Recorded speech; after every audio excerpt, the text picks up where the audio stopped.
Yeah, he's up in the mountains of Peru, isn't he? Yeah. That's right. Alta Cama, Peru. You and the llama.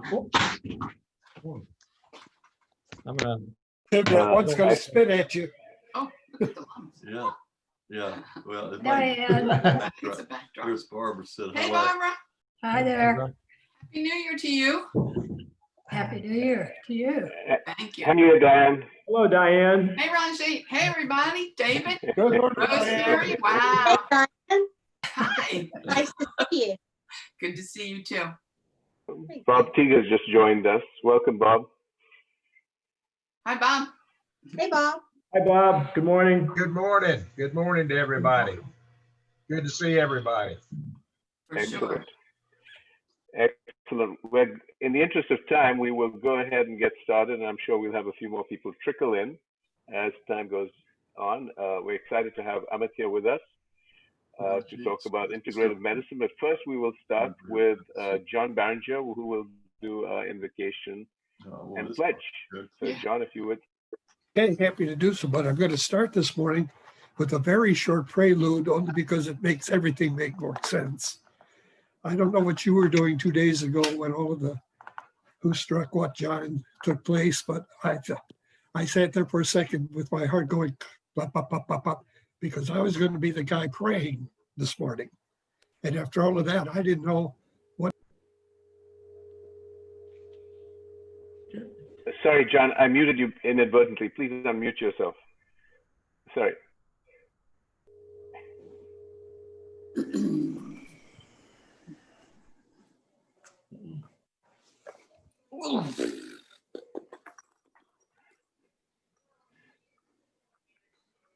Still not unmuted, John. Sorry.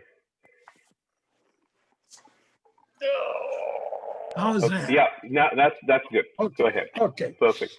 Anyway, Sorry. I was just going to give a brief intro that I was kind of concerned about what kind of a prayer I was going to have this morning after everything that's happened in the past 2 days. And then I was watching the Idiot Box in the other room for a while, and some guy I didn't know of, if you watch the Today Show regularly, you'll probably recognize the name Jay Shetty. Apparently Jay is a former monk, and he was just reflecting very quickly on people who are struggling with where do we go from here. And no lesser person than Colin Powell was on earlier, made a very, very profound observation. What I'm really trying to say is I don't have a quick and easy answer today. But then it dawned on me that during the course, the day before yesterday, I think it was Nancy Pelosi, who is not one of my idols, be that up front, but she actually used a prayer that we have used here in Rotary before, called the Prayer of St. Francis of Assisi. And the more I heard her reading that prayer, the more sense it made to me that if we're going to stand before whatever interpretation of God we have, then we need to stand there, not because we've got the answers, but because we're open to hearing answers from him, her, she, it, whatever you want to do with that theologically. So with that in mind, the thing Shetty came down to were a few things that would really help anybody out, regardless of their theology, philosophy, or anything else. One is, first of all, it's okay to be anxious. This everybody said, okay, this is the first time in many, many years since War of 1812. And the best thing would be to help you to focus on this year that's ahead of us. How do you want the outcome of this year to be? And what will you, and in my case, me, do to make that outcome actually happen? Because basically, and then what he really clicked on was, he said service. And all of a sudden the Rotarian ears kind of pricked up and said, there's the answer to your struggle this morning, John. Don't sweat it. What is the one thing, big, small, in between, that I can do in this year ahead, or today, or this evening, or whenever, big or little, to help make this better? That's basically what we Rotarians are saying in the 4-way test. So against that background, I'm just simply going to read this prayer and hope that while I'm reading it, each of you will take the time to make this very personal rather than just a rote prayer. And whenever you hear the words me or I, put your own name, put your own picture in front of it. So with that, please pray with me. O Lord, make me an instrument of thy peace. Where there is hatred, let me sow love. Where there is injury, pardon. Where there is discord, harmony. Where there is doubt, faith. Where there is despair, hope. Where there is darkness, light. Where there is sorrow, joy. O divine Master, grant that I may not so much seek to be consoled as to console, to be understood as to understand, to be loved as to love. For it is in giving that we receive, it is in pardoning that we are pardoned, and it is in dying that we are born to eternal life. Amen. I'd like you to do the same thing now as we do the Pledge of Allegiance to the flag. Don't make it something routine that you'd be doing at a Panthers game. Think of the words that you're saying here against the background of what we have experienced just 2 days ago, and see if the same words don't take on new meaning. So please join me. I pledge allegiance to the flag of the United States of America, and to the republic for which it stands, one nation, under God, indivisible, with liberty and justice for all. Thank you. Thank you, John. That was a very, very meaningful prayer as always. Thank you so much.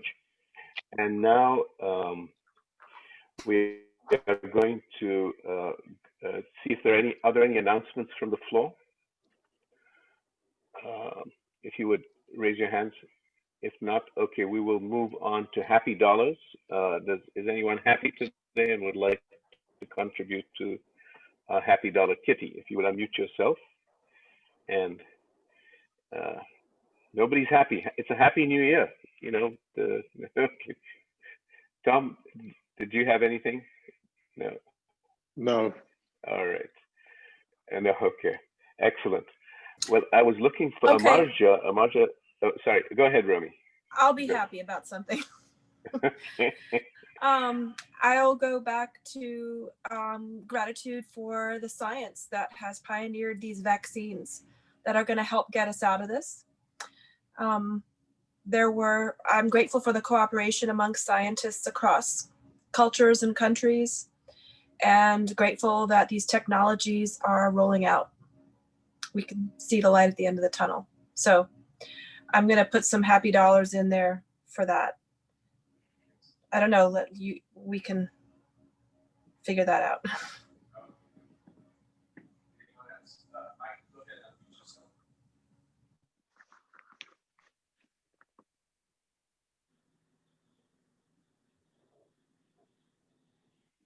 I just say amen to that, Romy. And however we do Happy Dollars these days, I'll throw in some money for that same sentiment that you expressed. Thank you.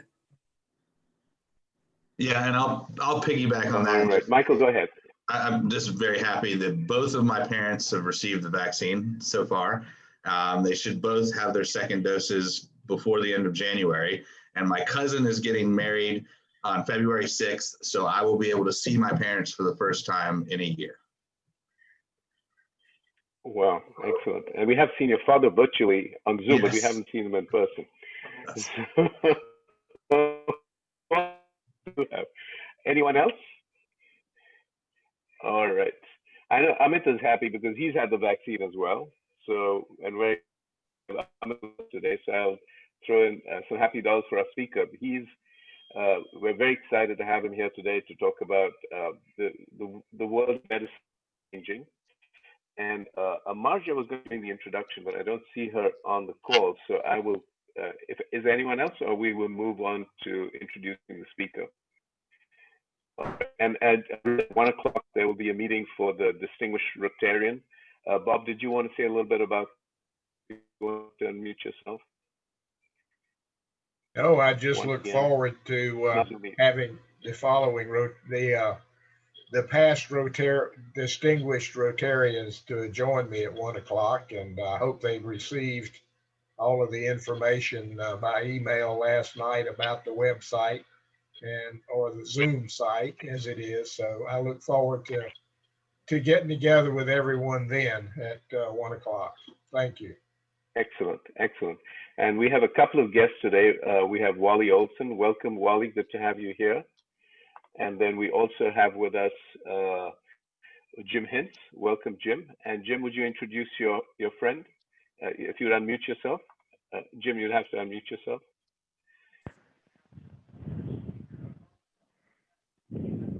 All right. Well, Okay.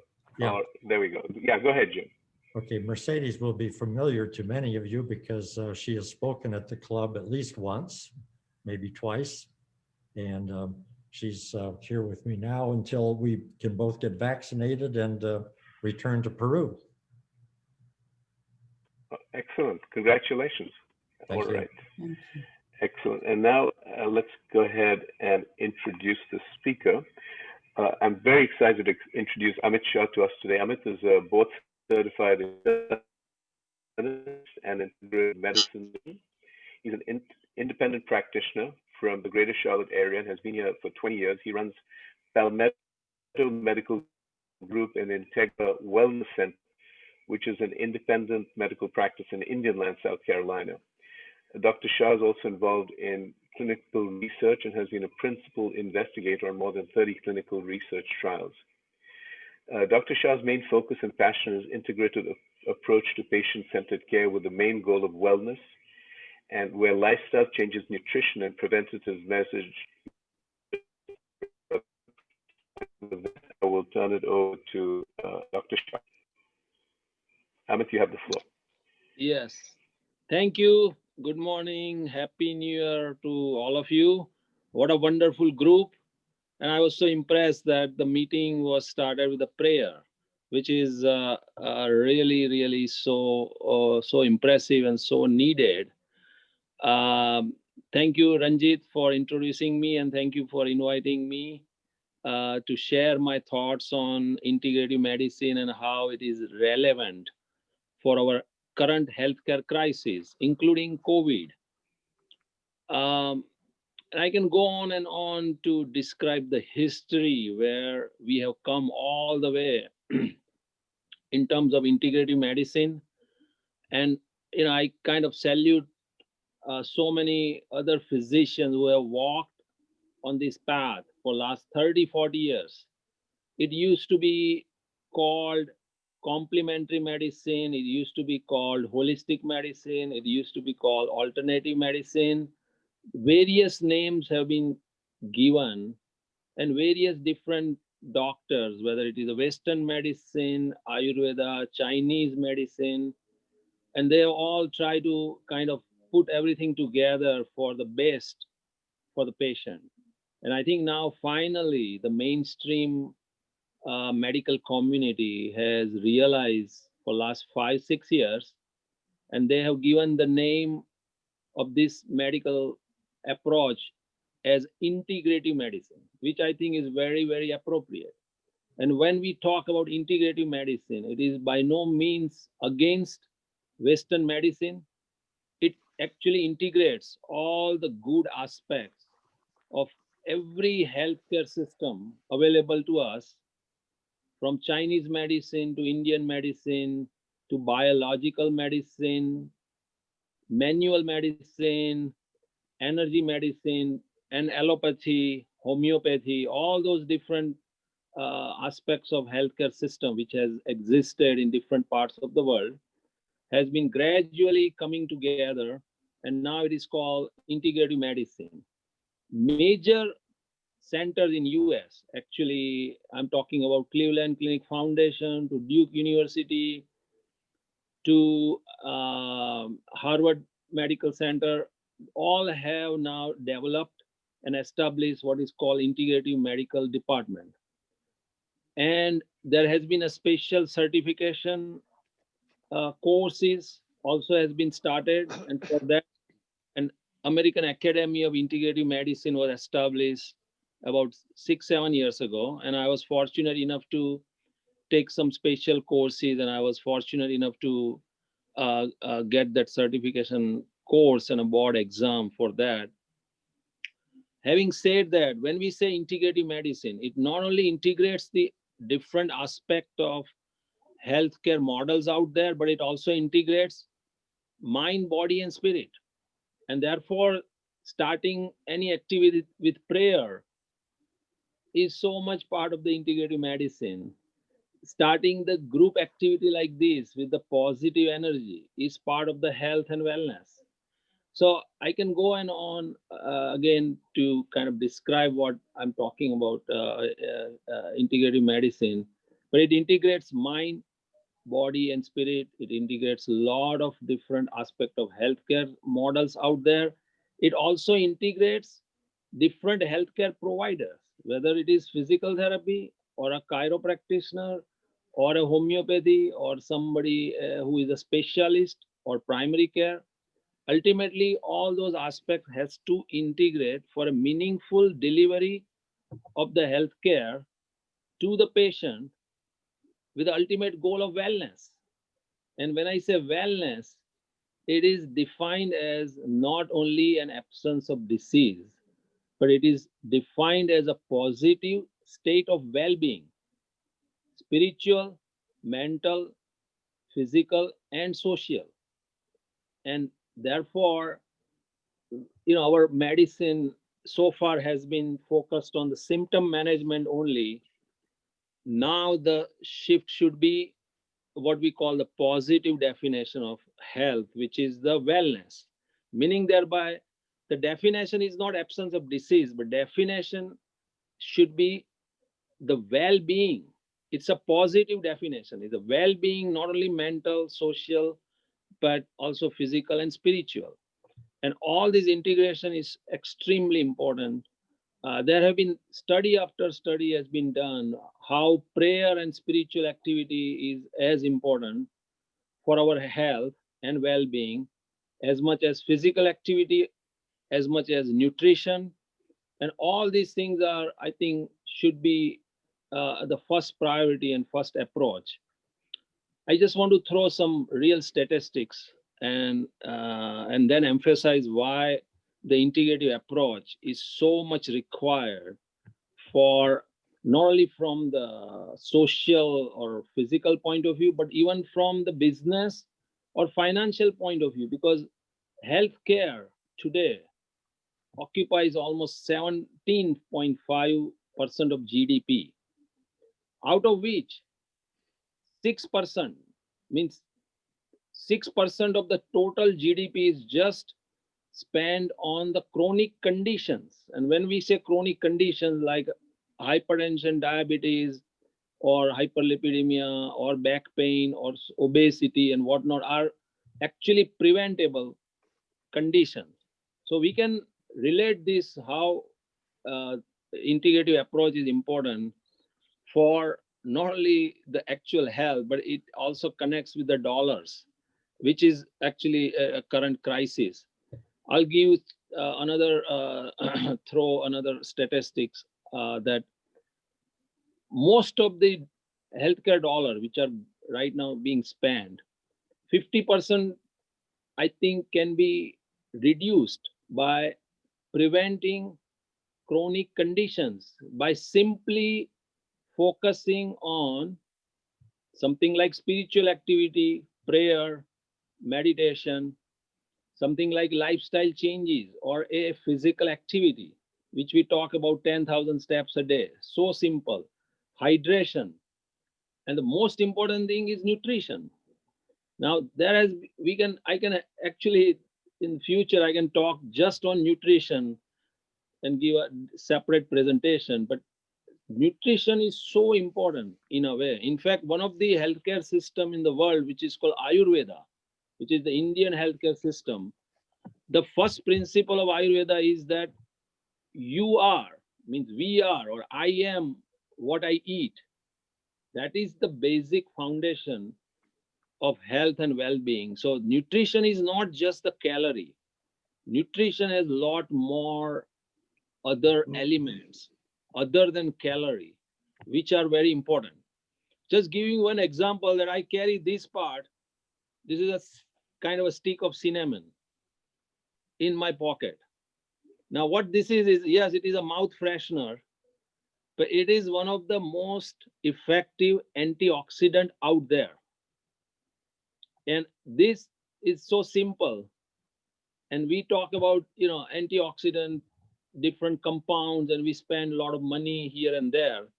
But cinnamon is just one example, or clove. These are the very naturally available compounds. Why? And it is out there. It is reasonably cheap. It is reasonably easy to carry. And to have something in the mouth in between, it not only helps in the antioxidant, it is also a mouth freshener. It also suppresses some of the desire to snacking or finger fooding, which we are doing, and that ultimately leads to the weight issues and whatnot. So this is the simple thing which has been out there, and as a part of the integrative medicine, these are the things which we emphasize on. I had 4 weeks ago, I had one presentation with a church group, and the focus was, what is the integrative approach to the COVID crisis?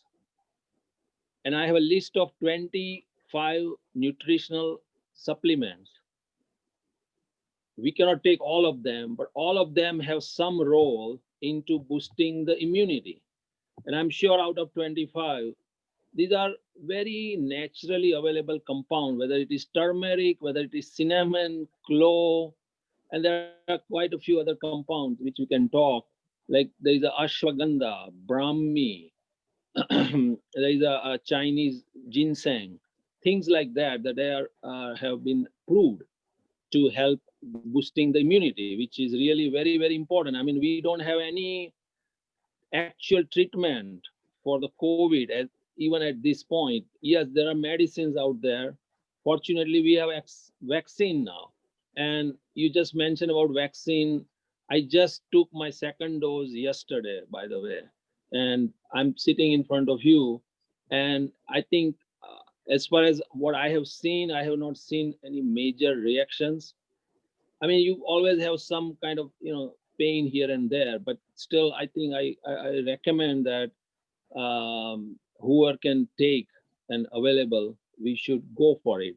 And integrative medicine is not again vaccine. I know there are some elements and some people out there who always have questioned the vaccination, but there has not been a kind of a double-blind placebo control or large trials to prove whether vaccination is really causing the harm or not.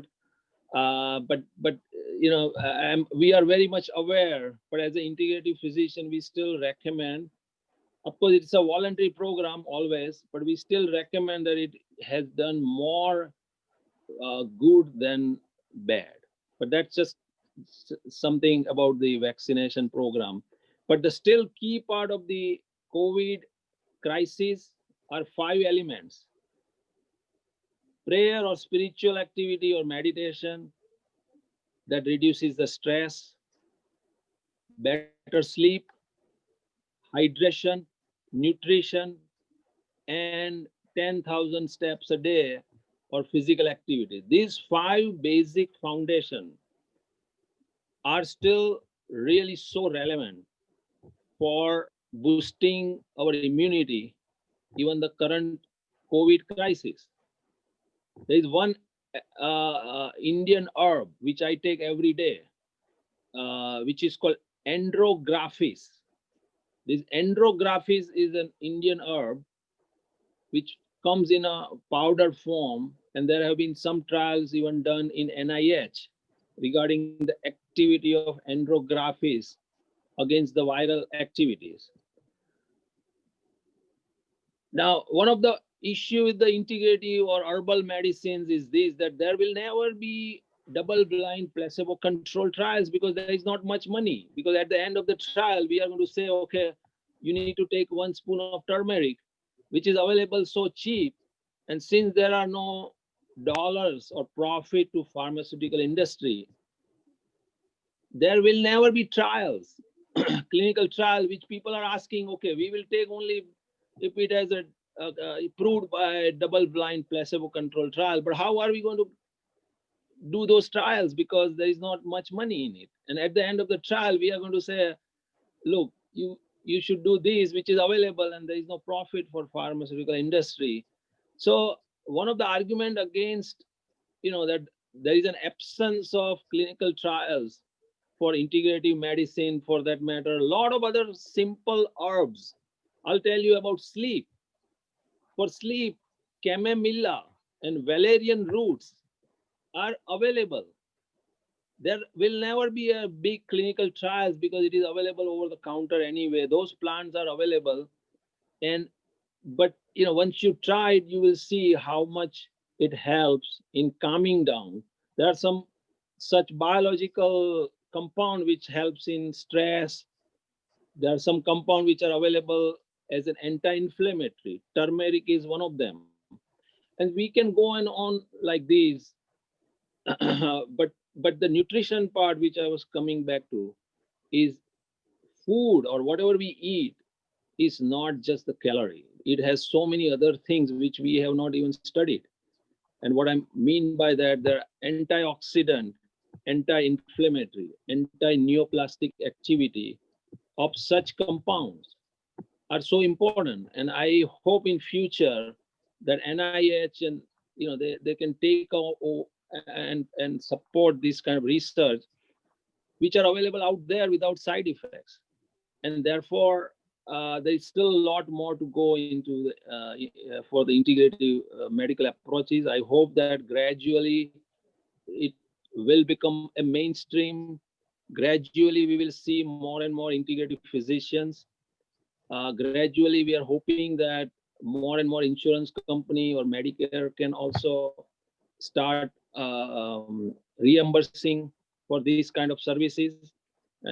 Acupuncture, yoga, a unique type of oil massages. It sounds so simple, but the manual medicine or the massage therapy also is so important for so many conditions like back pain or in general improving the metabolism. So really, when we put all this together, we can really prevent literally so many chronic conditions and therefore so many healthcare dollars. So with this, I would kind of stop here and would rather open up the forum for the discussion or question answer. But I again want to thank you for this opportunity. No, thank you, Dr.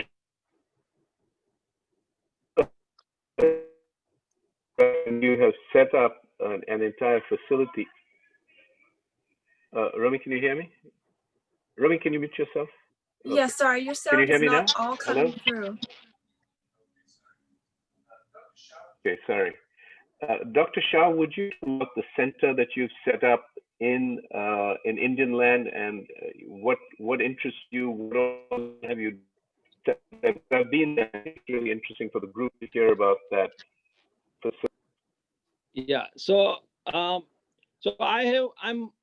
a primary care physician by training. I'm a board certified internist, and in addition to that, as I mentioned, I took some special training and certification for integrative medicine. With that in mind, I have been looking for different integrative minded healthcare providers. And fortunately, there are other physicians who are also in our center that are providing these services, Dr. Corbier, Dr. Natarajan, and Dr. Patel, and they're all, we work together with the integrative approach. The center is in, as Ranjit mentioned, is Indian Land, South Carolina. In the center, we have about 18,000 square feet building, which offers traditional primary care as any other office will offer. But in addition to that, we have a nutritional kitchen on the backside where a dietitian can literally demonstrate some healthy cooking. We have a community room where yoga, Pilates, Qigong kind of activities can be done and are done in the evening. We have educational classes in the community room where a prevention and discussion among different topics are done on a regular basis. We also have a research component, and we are always looking for a sponsoring organizations who would like to sponsor an integrative research there. But we do also do some other pharmaceutical company supported research also, which are FDA approved clinical trials, phase 2, phase 3. Just giving an example, there is a new injection out there, which you might be seeing the advertisement on TV called Repatha. Repatha is a once a month injection for cholesterol. And that trial we were part of the trial. And we were actually one of the highest recruiting center for both Carolinas.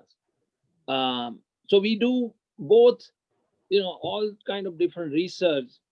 And so in one center, you have a primary care, you have prevention center, you have something where we talk about nutrition, you have something about stress management and yoga, meditation. We focus on research.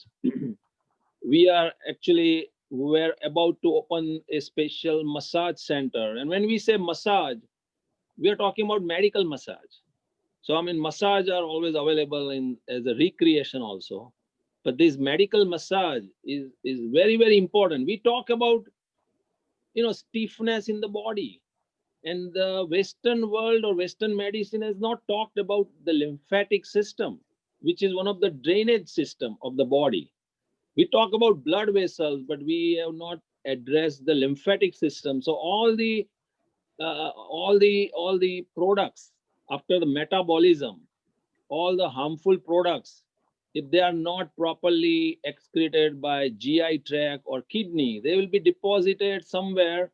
And if the lymphatic system is not working efficiently, a lot of these aches and pains and stiffness are part of the lymphatic system, which gets deposited around joint and whatnot. That's why when people even go for recreational massage, the reason you are feeling much, much better is partly because it stimulates the lymphatic system. And therefore, manual medicine or massage medicine also is equal important. And massage being done by different oils, we call sesame oil or coconut oil, and different based on different physiological condition. The combination of different oils are very important, but it addresses the lymphatic system. That we are actually opening that Ayurvedic massage center. And then because of COVID, we could not open it, but we are hoping that we will open it in next month or two. But that massage part we think is very, very important. Now, last part about the prayer, importance of prayer, I come back to that because I think that is so important, that stress can lead to inflammation. And the way it does it, in the body, there are two types of system. One is sympathetic system, another is parasympathetic system. Both are important in its own way, but a chronic stimulation of sympathetic system because of the stress, it increases heart rate, blood pressure, it increases the inflammation in the body. That system is important to the body only in the emergency, but on a day-to-day basis, parasympathetic system should be more predominant. And prayer and this kind of positive meeting, this kind of companionship reduces the sympathetic system activity, improves the parasympathetic type of, and that is so important for our health and well-being. And therefore, the meditation, prayer, companionship are so extremely important. I cannot emphasize that activity more and more. And I want to mention one trial which was called Mediterranean trial, which proved to be reducing cardiovascular disease by 30%. Initially, everybody thought that it is because of Mediterranean diet. But when it was studied more in detail, it was not only the diet, but it was the whole lifestyle where people are coming together. Some of the Mediterranean areas where in the evening, whether it is Monday or Friday or Saturday, they are coming together in the evening, share the food, and along with the sharing that food, that companionship, that positive social experience is extremely important to reduce the sympathetic system activity and improve or increase the parasympathetic activity. So food along with the positive socialization is extremely important. There have been Harvard studies done that people who have everything in the life, but if they are lonely, their life expectancy is much more, their mortality and morbidity is higher. And the last part, Romy knows that very well about the behavioral health. We cannot really ignore the behavioral part or mind or mental health. Extremely important. So we can talk about physical health, but if we don't address the mind part, and that is one thing we are still missing in our center. We are always looking for an integrative behavioral health provider that we can focus more on that. So again, I was on our center and I was describing different activity. The massage center will be the next one, but we are still looking to really get some behavioral health services also, which hopefully we'll get in next year or so. Thank you. Excellent. Does anyone, thank you for that very thorough explanation, Dr. Shah. Does anyone else have any questions that they'd like to ask at this point? If you recommend yourself. Yeah, Angie. Yes. Thank you. That was so nice. I have a couple of questions. One is, as far as sugar goes, I am in a long line of diabetics, but I am not diabetic at this point, and I'm really fighting it. And I wondered if you know of something specifically that helps target sugar cravings. I mean, it almost feels like it's another person in my head sometimes when there's sweets and things around. So it's like a ghost that tells me to eat this stuff. Are there specific things that help people that are fighting sugar? Because I know it's bad for you in so many ways. So what is your thought on that? Yeah, and it is a very, very common question and very common concern. Yeah, again, I come back to this. Cinnamon and clove, keeping that in the mouth, it is so easy. It has so many different advantages, but that's just something that will prevent some of these things. But remember, we go back to the sugar craving part, because sugar craving comes from that chronic underlying goal and time-oriented activity which drives the sympathetic system, and therefore the serotonin, which is one of the very, very important brain chemical. And the craving actually is because when we take something sugary, very refined sugar, it helps in improving briefly, temporarily, that serotonin level. And that, gives us, and for an hour or two, that kind of sort of a serotonin kind of deficiency part, and so the background for sugar craving, or for that matter refined carbohydrate, is the serotonin level, and that serotonin level is one of the most important brain chemical. See, there are three brain chemicals which are extremely important: dopamine, serotonin, and norepinephrine. Each has a unique role, but the serotonin is one of the brain chemical, which really is important, and for that kind of leads to something quick, that you want to eat something, increase the serotonin level for brief period of time. The other piece is the serotonin in the gut. So now, therefore, you will hear again and again about the gut health. So the largest secretion of serotonin actually is in the gut, done by the bacteria. And I'm talking about normal bacteria.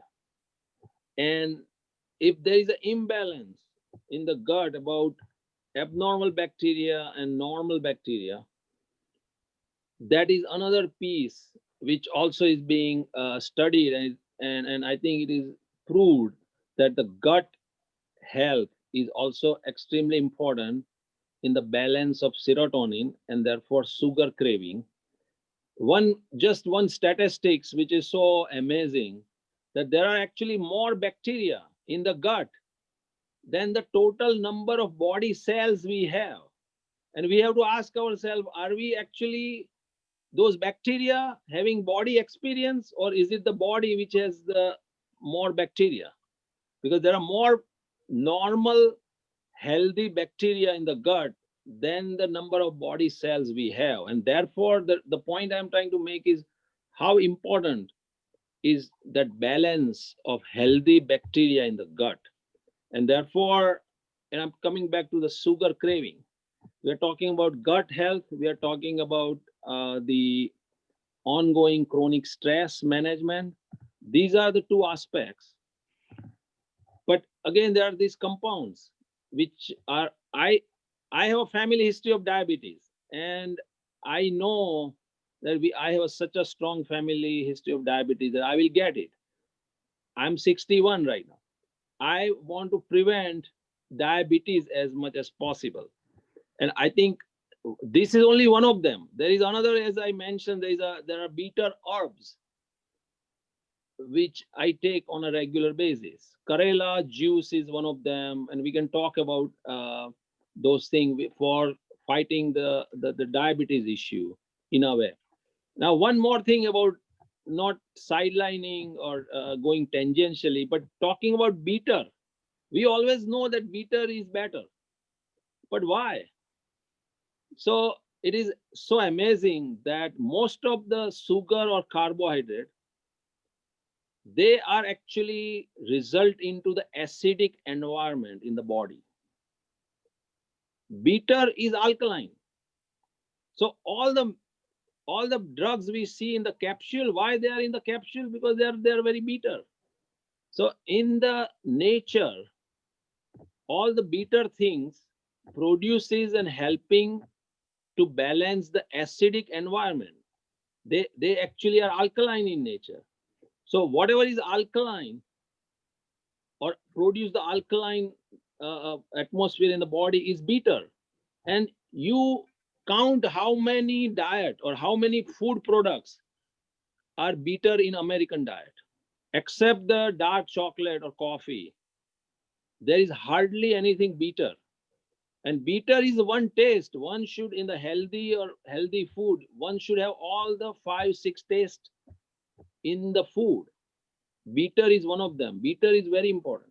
And there are some bitter herbs out there.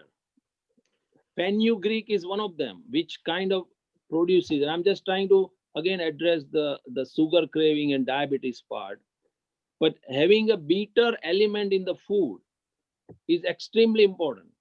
Smelling the food is so important. In fact, when we go to the grocery store, we should be smelling the food. We should learn to smell. And in fact, if we train our smell senses, the smell will tell us whether this food is actually required in the body or not. That much important is smell, and we kind of really not use it.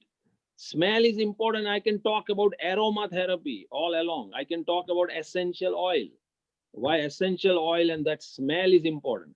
There are essential oil which actually promote sleep also. It reduces the anxiety also. It can stimulate metabolism also. And so aromatherapy is one subject we can talk about sometime. But coming back to the sugar craving, These are the common things which can be done. So there literally is something in my body telling me to eat sugar, and it's called serotonin. Yes. I feel so much Yeah. better. Thank you. That's your gut saying, send us more sugar, send us more sugar, send us more sugar. Quanta had a question about insurance. Yes, I was wondering if, like, I'm a Medicare person, if Medicare covers any of it, and if your office, I mean, if you accept any Medicare patients, and also if you could give us some information. You talked about taste as well as smell about food, the quality of the food, because of the organically modified, genetically modified food. Do you think our perception of smell and taste have changed because the food is no longer organic that we consume? Yes, both are excellent questions. So question number one about Medicare. Yes, I accept Medicare. And what I'm trying to do is to make the integrative medical services more available and more affordable. Now, there are some integrative physicians out there who do not accept any insurance. And then it becomes an extremely costly affair. And even though one can go one time or two times, it will be hard to sustain. And therefore, with my philosophy of practicing, that it should be affordable. If it is really if the integrative medicine has to be meaningful, it needs to be affordable and it needs to be part of the insurance company services. So most of the consultation and some of this part we do under the Medicare office visit.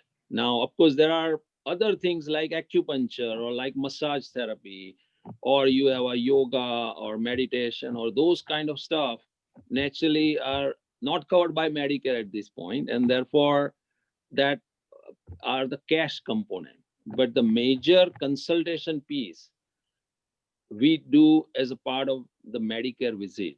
So that is at least more affordable to the most of our patients. Number two, a question about the taste and smell. Extremely important. Now and by the way, taste and smell in a one way are more or less together. What I mean by that, like if you have a common cold, you are more likely to lose a smell, but when you lose a smell, you are going to lose the taste also. Both the sensations are very much interconnected. But talking about smell is the fastest way of reaching the brain. If we talk about the first cranial nerve, olfactory nerve is right at the base of the nose. And when we smell something, it straight goes into the brain. Now, in the brain, there is a unique sets of centers which are so important. These are and you may have heard these names, but they are called basal ganglia, putamen, and whatnot. These are called primitive organs of the brain, which in the animals they are very strong. But there is a very significant role that this kind of centers are doing. Those are the brain centers which are so primitive, are called basically a filter of the brain from which all the logical informative activity has to pass through before it becomes action. See, many times we feel like that we should do it, we need to do this, it is really very beneficial, and we still end up in not acting on it because of these primitive brain centers, which are basically filters. They actually operate on the fear, because there is an experience in us in the past, and that fear becomes the filter of those actions. And I'm coming from to the smell now. Some of this smell is so important to affect this primitive brain center to relieve that fear. These kind of centers are extremely important in animals, but I think in human being also, the role of putamen, the role of some of the hypothalamus and basal ganglia have now kind of surfaced, and they are very, very important. They are fear-based or negative experience-based brain centers, which really prevents a lot of our logical activity. And smelling the food or aromatherapy, I'm talking about when you smell a jasmine flower or a eucalyptus or a mint, why we are feeling good? Because it goes straight into the brain. It affects those basal ganglia and some of this primitive center. Again, therefore, the smell of the food is extremely important. Now, it is so problem when a tomato and potato and cucumber are smelling the same. That's the problem. That kind of a GMO or what modified food, that they have actually really taken away the smell part of that food. Food then becomes all this modified food has become a calorie rather than it has lost its original aim. And it is a really big problem. Therefore, it is so important that the whole agriculture system is changed. In the integrative medicine, we always talk about soil all the way to soul. And that is really very connected, extremely connected. So smell is an organ. It is so much connected with fear, so much connected with the stress relief, that we need to bring that normal, natural food into play. And so that's kind of my answer to the smell and taste part. Excellent. Romy, you had a question if you want to unmute yourself. Thank you very much. Related to Angie's question, as a person who has to be very careful with I don't have diabetes, but I have to be very careful with my sugar. And I know I boil cinnamon sticks and use that as a sweetener, but I'm curious, what do you do with the cinnamon stick in your pocket? So instead of having mouth freshener, basically we have taken breakfast, say for example, at 8 o'clock. My lunch is somewhere around 12. You break it, you keep a small piece in the corner of the mouth. And you eat it? Well, it just kind of gradually, it kind of really will dissolve over next 2-3 hours. I see. And I think otherwise what happens is when we actually make it a ritual or make it a special food, it will not occur. So what I learned is, as a pragmatic issue, it's in a small plastic bag in my pocket so that it is available and I always remember. I see. And of course, it's a mouth freshener also. Yeah. Now, instead of what I'm suggesting, instead of having a cinnamon flavored Altoid, why not cinnamon? And it can be clove also, or it can be cardamom also. I mean, I think all these three, based on your taste, will work. I see. Thank you. Excellent. We have time for one more question. Do we have any other questions from the group? If not, I'm putting. I have one more. I have Sorry. one more if nobody else Sorry, does. go ahead. Sure. When a patient, if you said that you have kind of general practitioners as well as people who specialize in different therapies and training, what does it look like when somebody comes to you as a new patient? What do they do? They schedule a new patient visit. How does that work for your people? So the first thing is the registration with our practice, and let the practitioner see them first. And based on the needs, whether there is a need for massage therapy or need for acupuncture or need for a nutritionist, a special consultation. In a way, I kind of make what I told about all these things, I just kind of make as a part of my own office visit. In a way, slightly longer because there is more talking in a way, and naturally, but that's how it works. So when somebody is registered with us, it's a normal visit just like anybody else.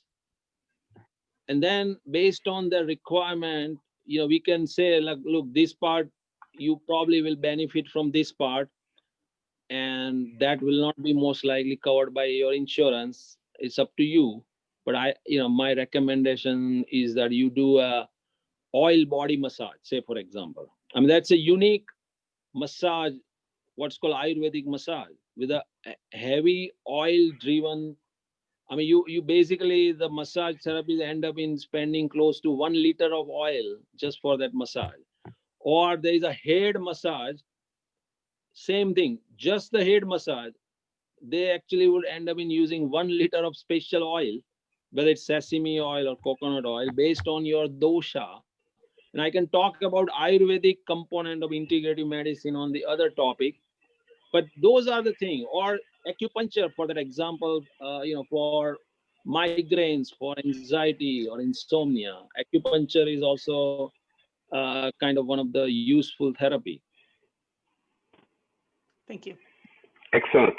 Let's make that the last question, and I'm sure Dr. Shah will stay around to answer some more questions after the meeting is over. And then I've also put a link to Dr. Shah's center in the chat. So if you want to take a look at that, some of you had asked for information about contacting him. And with that, we will go ahead and call this meeting to a close. So we will finish with the 4-way test of the things we think, say, or do. First, Is it the truth? is it the truth? Second, Is it fair to Is all it fair to concerned? all concerned? third, Will it build goodwill and better friendships? and fourth, Will it be Will it be beneficial? beneficial to all concerned? and finally, fifth. Is it fun? Will it be fun? Will it be fun? Absolutely. Perfect. With that, the formal part of our meeting is adjourned, but please stay on if you would like to